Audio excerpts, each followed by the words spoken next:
pessoal, olá.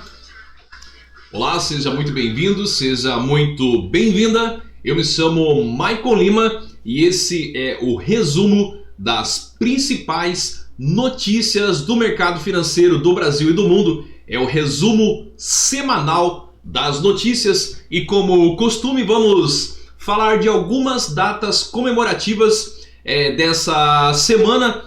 Então tem várias datas aqui, eu vou citar obviamente algumas. No dia 3/11 foi dia da instituição do direito de voto da mulher. Isso aconteceu no ano de 1930. No dia 4/11 foi dia do inventor e no dia 7/11 foi dia do radialista. Deixa eu falar um pouquinho então rapidamente aqui sobre o dia da liberação aí da instituição de direito do voto da mulher. Aconteceu no ano de 1930. Se você não sabe, em 1930 nós tínhamos o governo, o presidente Washington Luiz, né, que tinha como lema governar, abrir estradas, né, o presidente aí da Polícia Rodoviária Federal, digamos. Mas voltando aqui, então sai o Washington Luiz e entra o Getúlio Vargas, né, na conhecida Era Vargas. Só que é o seguinte, essa liberação dos votos para as mulheres, para você ter uma ideia, essa autorização valia para as mulheres casadas e que tinham autorização do marido. Só no ano de 1934 essas restrições foram retiradas. E no ano de 1946, né, então encerrando aí a Era Vargas, depois ele entrou de novo no governo, mas a questão é que em 46 o voto feminino tornou-se obrigatório, né, em plena Segunda Guerra Mundial, aí, né, que foi de 1945 a 1939. Bom, já vamos para as notícias, mas eu quero dizer para você que o voto feminino, e nós estamos em plena campanha, na verdade, o voto feminino representa 52%, quase 52% aqui no Brasil. E, inclusive, a primeira presidente ou presidenta mulher foi, né, pra gente lembrar, em 2010, a Dilma Rousseff. Bom, agora sim, vamos falar de notícias. Deixa eu colocar aqui a janela do navegador. Agora sim, muito bem. Vamos falar de notícias. Vamos começar falando, pessoal. Deixa eu abrir aqui o site do Banco Central, que é o www.bcb.gov.br, e vamos falar do relatório Focus do Banco Central, que ele é sempre divulgado na segunda-feira, porém ele se refere ao que aconteceu na semana anterior. Então o que nós estamos falando aqui foi divulgado nessa segunda-feira. Aliás, segunda era feriado, então foi divulgado na terça-feira. E ele se refere às informações, né, dos economistas aí do Banco Central em relação à semana passada, a semana anterior. Bom, em se tratando de relatório do Focus do Banco Central, a gente pode ver que deixa eu ajustar a minha imagem aqui. Agora sim. A gente pode ver que o IPCA, que é o Índice de Preços ao Consumidor Amplo de 2020, aumentou um pouquinho para 3,02, e para 2021 aumentou um pouquinho também para 3,11. O IPCA, se você não está entendendo nada do que eu estou falando, é o Índice de Preços ao Consumidor Amplo, e ele é o índice oficial de inflação aqui no Brasil. Então nós devemos ter uma inflação em torno de 3%. O PIB ficou igual, né, o Produto Interno Bruto. Nós devemos ter uma queda, possivelmente devemos ter uma queda de 4,81 no ano de 2020, e no ano de 2021 devemos, né, ter um crescimento de 3,34%. Então caiu um pouquinho. Vamos rapidamente aqui. O câmbio, segundo o relatório Focus, deve ficar em R$ 5,45. Estamos falando do dólar nesse ano de 2020. E a Selic, que é a taxa Selic, deve continuar em 2% nesse ano de 2020. E volta aqui, volta. E no ano de 2021 a Selic deve ficar em 2,75. O que é a Selic, Michael Lima? A Selic, você deve saber aí, né? Tem uma reunião do Copom a cada 45 dias que define qual que é a nossa Selic meta. Quando você faz um investimento, você investe no que se chama de Selic Over. A Selic Over, para quem não sabe, né, lá nos anos 90 foi instituído que ela é 0,10 a menos. Então, se a Selic meta é 2, então a Selic Over, que é o que você investe, é 1,9, porque é 0,10% a menos. Bom, não vou me aprofundar muito nesse assunto. Vamos falar de resultados, né? Vamos começar aí, ter uma série de resultados trimestrais.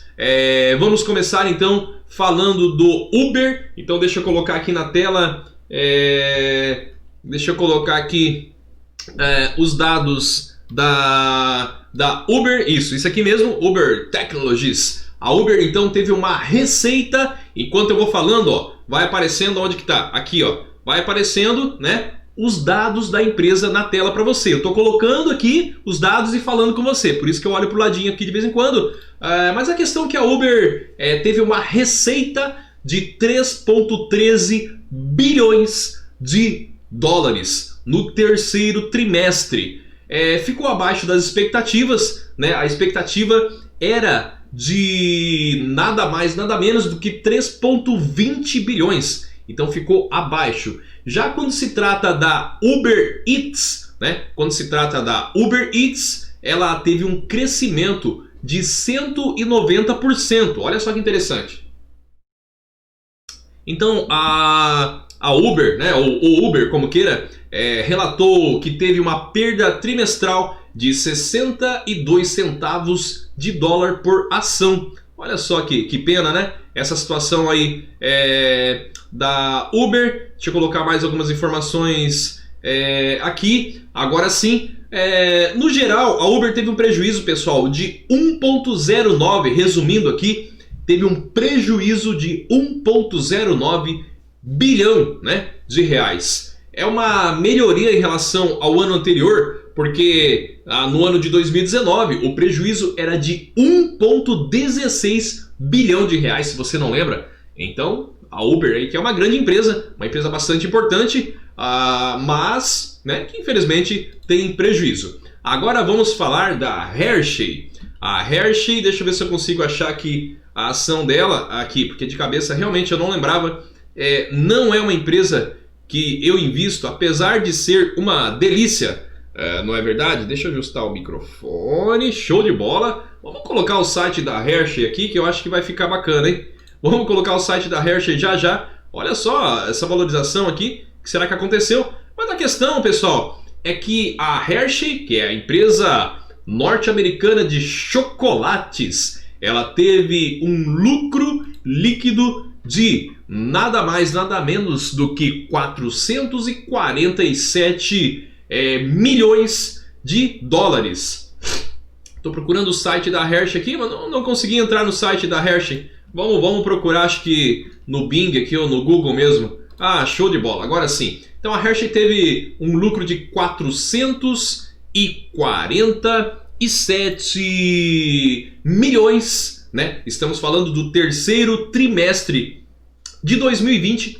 Isso significa um avanço, pessoal, de um pouco mais de 37% no lucro líquido, né, do terceiro trimestre, se você comparar com o mesmo período do ano de 2019. Lembrando que a gente teve Halloween, né? Então eu acredito que sim, que o Halloween deve ter interferido aí, né, na questão aí da lucratividade da Hershey.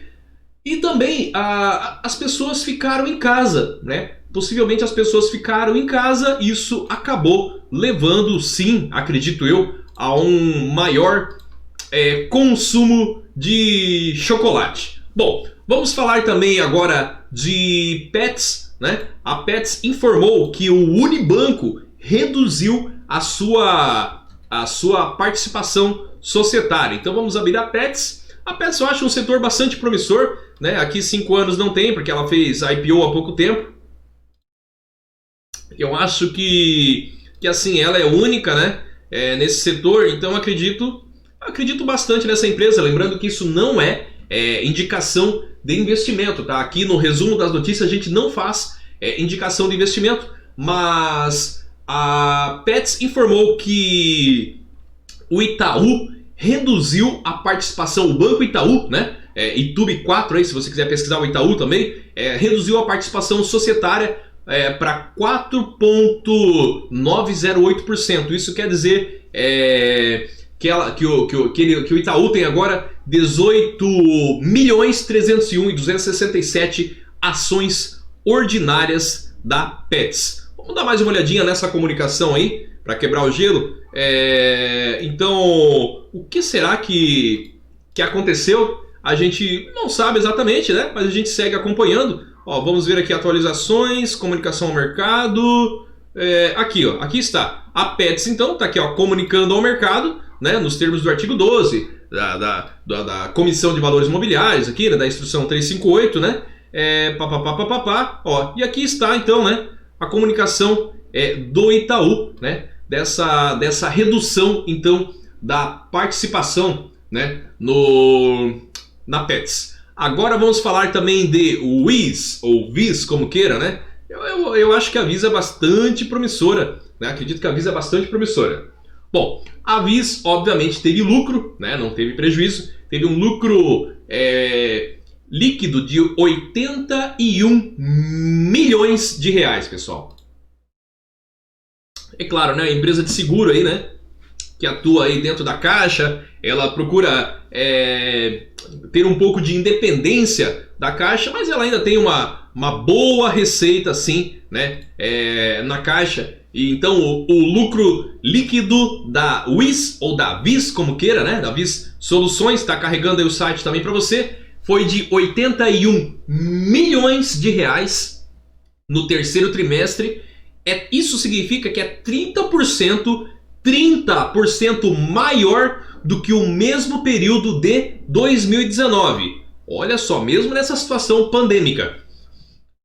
A receita, né, a receita líquida foi de quase 250 milhões de reais, uma alta de 179%, se você comparar também com o terceiro trimestre aí, né, de 2019. Eu já acreditava que realmente isso era bastante possível que iria acontecer. Algumas pessoas estavam, né, com o pé atrás aí com a VIS, né, como queira, mas com certeza, né, a empresa de seguro, eu acredito que é difícil, ainda mais atuando aí dentro do banco, né? Bom, enfim, eu não vou falar muito a minha opinião aqui, mas vamos falar agora da JHSF. Essa ação é muito fácil de eu lembrar, que é a JHSF3. Ela teve também um lucro líquido de 176 milhões de reais, uma alta de nada mais, nada menos do que 87%. Eu estou comparando, né? Eu tenho várias informações aqui. Eu estou comparando também com o terceiro trimestre do ano passado, né? Então, muito bem aí também a JHSF. Vamos pegar mais algumas informações aqui. O EBITDA, né? EBITDA quer dizer Earning Before Interest, Tax Depreciation and Amortization. Em português, EBITDA, né? O EBITDA ajustado significa earnings seria lucros, né? O lucro antes de juros, antes de impostos, amortização e depreciação, né? Então o EBITDA ajustado foi de 229 milhões de reais, uma alta de mais de 230% se você comparar aí com o mesmo período, né, com o terceiro trimestre de 2019. Bom, tenho vários e vários resultados aqui A minha intenção não é trazer tudo, né? A gente trazer algumas empresas aqui que eu vou passando o olho. E claro que eu já preparei esse conteúdo antes e acredito que é importante para você. Vamos falar de uma aqui que teve prejuízo? Adivinhe qual que é? No Brasil, isso, tá? No Brasil, a BKBR3. Escrevi errado aqui, BKBR3, que é a Burger King. A Burger King Brasil teve... Vamos passar rapidamente agora na Burger King e na Engie aqui, pessoal. A Burger King teve prejuízo. Prejuízo, é verdade, sim senhor. Teve prejuízo de 105,9 milhões de reais no terceiro trimestre. Uma pena, né? Uma pena, mas na minha concepção aqui já era previsto. Bom, vamos falar de uma empresa aqui que eu gosto agora, que é a Engie. A Engie, pessoal, teve um lucro líquido de 490 milhões de reais. Show de bola, pessoal, show de bola. Bom, eu trouxe algumas notícias aqui, a gente está numa rodada, vamos ver mais um pouquinho aqui da Engie, né? Aqui estão os dados da Engie na tela aqui para você. Bom, basicamente é isso aí.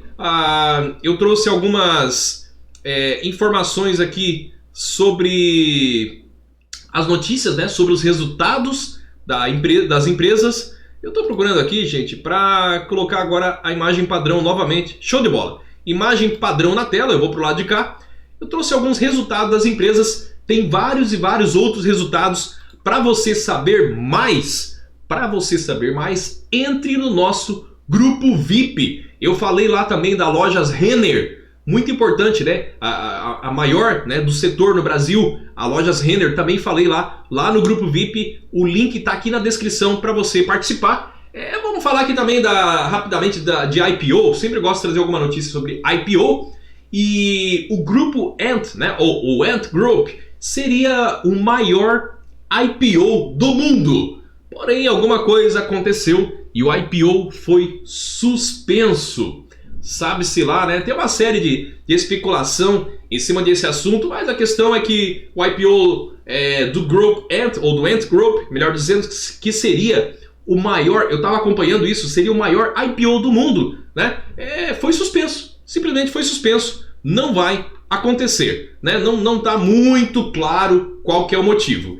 Agora, falando de IPO, a Enjoei, você já ouviu falar da Enjoei? A Enjoei.com, deixa eu ver se eu consigo abrir o site deles aqui, pessoal. Enjoei.com fez o seu IPO na Bolsa de Valores, está carregando aí o site deles. Eu acredito que esse aqui é o site deles, bloquear. Acredito que esse aqui deve ser o site deles. Exatamente. A Enjoei, pessoal, ela movimentou 1,1 bilhão de reais. O que é a Enjoei? Né? E o que é a IPO? A IPO é quando uma empresa entra na Bolsa de Valores, né? IPO é uma sigla, em português se diz Oferta Pública Inicial de Ações. Então é quando uma empresa entra na Bolsa de Valores, né, e abre o seu capital, né, para outros investidores. A Enjoei, pessoal, nada mais é do que uma espécie de brechó, né? É uma startup que nasceu lá no ano de 2009, 2010 por ali, né? Era um blog, né? Era um blog e era comercializado roupas usadas. Então isso nada mais é do que um brechó, né? Só que um brechó virtual. Olha só que interessante, né? Que bacana, um brechó virtual entrando na Bolsa de Valores. Tem muita gente pedindo IPO na Bolsa, essa que é a verdade. Fique na tela agora com a frase do dia. Aliás, não é mais a frase do dia, mas sim a frase da semana, que é uma frase do Napoleão Hill. Não devemos ter medo das novas ideias. Elas podem significar a diferença entre o triunfo e o fracasso.